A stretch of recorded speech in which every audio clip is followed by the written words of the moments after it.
नमस्कार, आप देख रहे हैं एनबी न्यूज 24x7 नीलम बोध के साथ। साथियों, अगर मैं पूरे भारत में बात करूं जातीय अत्याचार को लेकर, तो आज जातीय आधार पर इतने अत्याचार शोषण हो रहे हैं कि वो रुकने का नाम नहीं ले रहे हैं। अगर मैं बात करूं उत्तर प्रदेश की, तो उत्तर प्रदेश जातीय आधार पर अत्याचार का एक ऐसा अड्डा बन गया है कि वहां पर दिन दहाड़े आज लोगों को मार दिया जाता है। और कहीं ना कहीं हम देखते हैं कि उत्तर प्रदेश में तमाम ऐसी घटनाएं हुई हैं जिसने कि व्यक्ति की आत्मा तक को झकझोर कर रख दिया है। अभी वर्तमान में जिस तरह से कोरी समाज के लोगों ने साथियों बहुत बड़ा प्रोटेस्ट उत्तर प्रदेश में किया है, और उसके पीछे कारण है कि जिस तरह से जातीय आधार पर बहुत सारे अत्याचार शोषण हो रहे हैं। और आपने अक्सर सुना है कि जाति है कि जाति नहीं।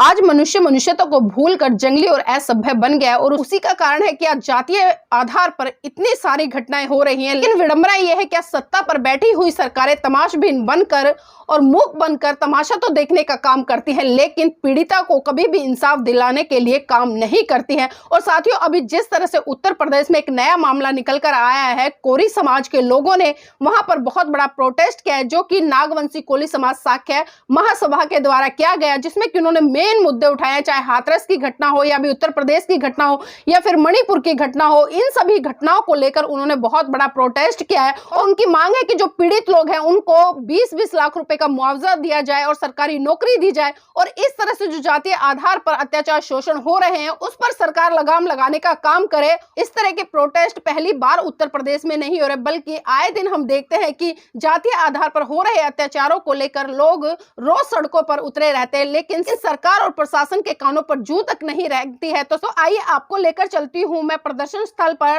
तहसील सदर फैजाबाद अयोध्या उत्तर प्रदेश, जहां पर नागवंशी कोली साक्य ज्ञान सभा।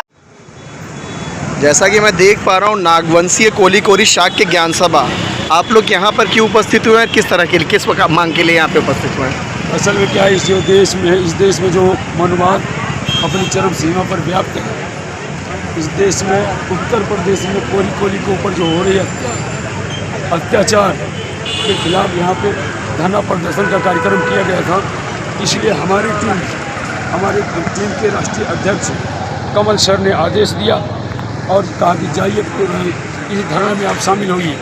इसीलिए इस धरना में शामिल होने के लिए, और जो कोरी समाज के ऊपर अत्याचार हुआ है उसको जो न्याय नहीं मिल रहा है, वो शासन प्रशासन को अपनी तरफ से सिर्फ अवगत कराने हूँ कि समय रहते आप इसको सुने और न्याय देने का कार्य करें। जी, आपके साथ कौन कौन से पदाधिकारी यहाँ पे मौजूद हैं? साथ में हमारे इस टीम के केएस की टीम के राष्ट्रीय अध्यक्ष राष्ट्रीय कोषाध्यक्ष कमल जी हैं जी, और आप हैं गीता मैम जी हैं, और हमारे पवन जी हैं जो कि यहाँ फैजाबाद के जिलाध्यक्ष हैं, इनके टीम के हैं राहुल जी। तमाम साथी हमारे कानपुर से चल के आए हैं, यहाँ फैजाबाद के भी साथी हैं। और एक चीज़ जी, जैसा कि मैं देख पा रहा हूँ यहाँ पे पवन कोरी की हत्या, शैलेंद्र शंकवार की हत्या, मनीषा वाल्मीकि, जितेंद्र मेघवाल, इन्हीं सभी लोगों से मतलब सभी समाज के लोगों के लिए आप आवाज़ उठाना चाहते हैं? ऐसी तमाम हत्याएं हैं इस देश में, तमाम हत्याएं हैं, खाली कोरियों की नहीं। हम समूला बहुजन समाज की बात करते हैं, मूल निवासियों की बात करते हैं, खाली कोरी अकेला नहीं है। इस देश में हत्या, बलात्कार, ये जो सरकार है ये अंधी गूंगी बहली सरकार है, अत्याचारियों की सरकार है। इस सरकार में हद हो गई है। आगामी 6 माह के भीतर लोकसभा के चुनाव होने चाहते हैं, तो किस तरह की चेतावनी चेताना चाहते हैं? मौजूदा समय में चेतावनी तो बाद में दी जाएगी, वो तो देंगे, लेकिन चुनाव से पहले ही सरकार को एक अवगत कराना चाहता है। ये सरकार ने समय रहते ये मनवादी लोग चंद हरामखोर इस शासन प्रशासन में बैठे हैं, जो एक तरह से भारत देश को गृह युद्ध की तरफ धकेलने का काम कर रहे हैं। ये समय रहते संविधान के दायरे में अगर कार्य नहीं किए तो इनकी ईंट से ईंट बचाने में कार्य नहीं किया जाएगा। हमारे राष्ट्रीय अध्यक्ष ने आदेश दिया है कि आप जाइए फैजाबाद के धरना प्रदर्शन में, हमारे समाज के लोगों का साथ दीजिए और वहाँ से संदेशा लाइए।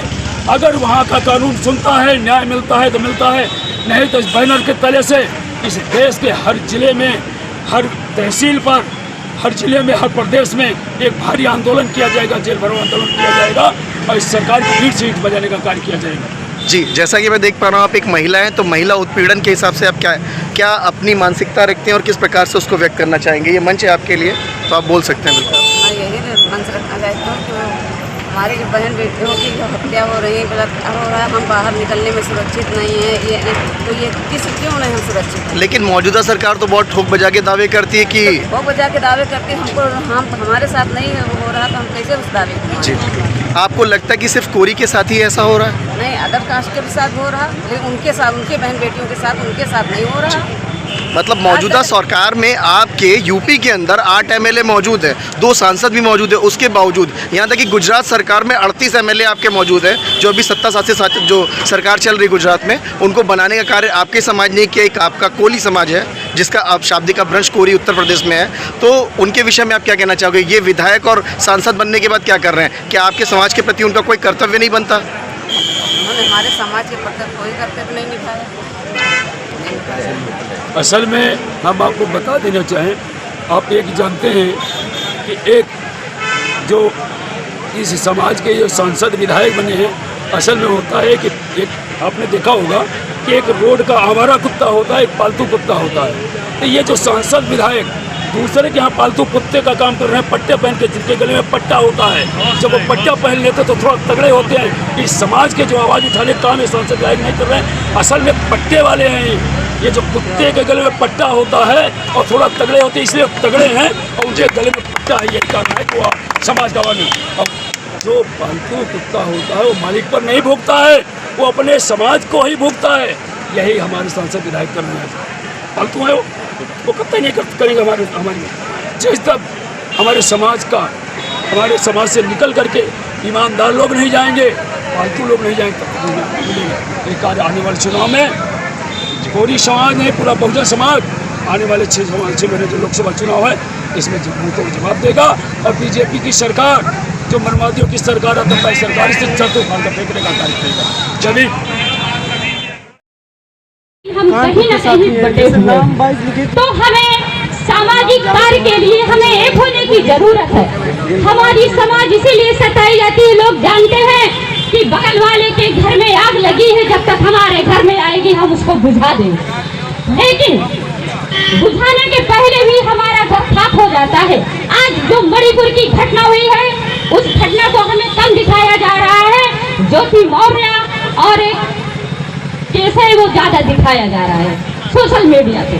लेकिन जो हमें दिखाना जाना चाहिए, मणिपुर की घटना जो आदिवासी बहनों के साथ में हुई है, दिल दहला देने वाली घटना है।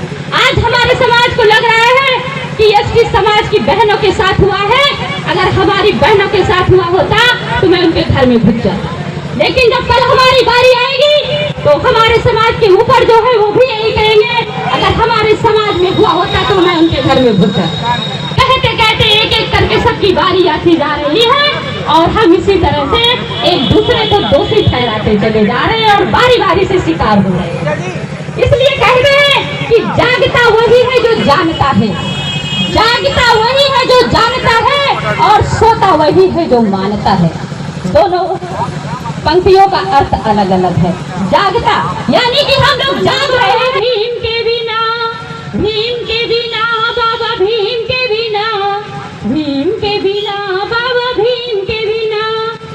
गीत की लास्ट पंक्तियां हैं जो देश की 50% महिलाओं के लिए है कि भारतीय नारी की कहानी सुनो, अंजू कमल की जुबानी सुनो, भारतीय नारी की कहानी सुनो, अंजू कमल की जुबानी सुनो।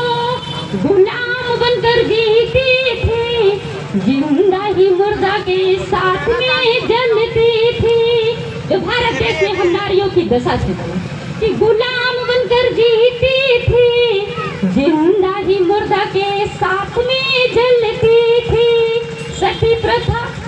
सती प्रथा रुका न महकाने के बिना, नारी न मुक्ति हुई मेरे भीम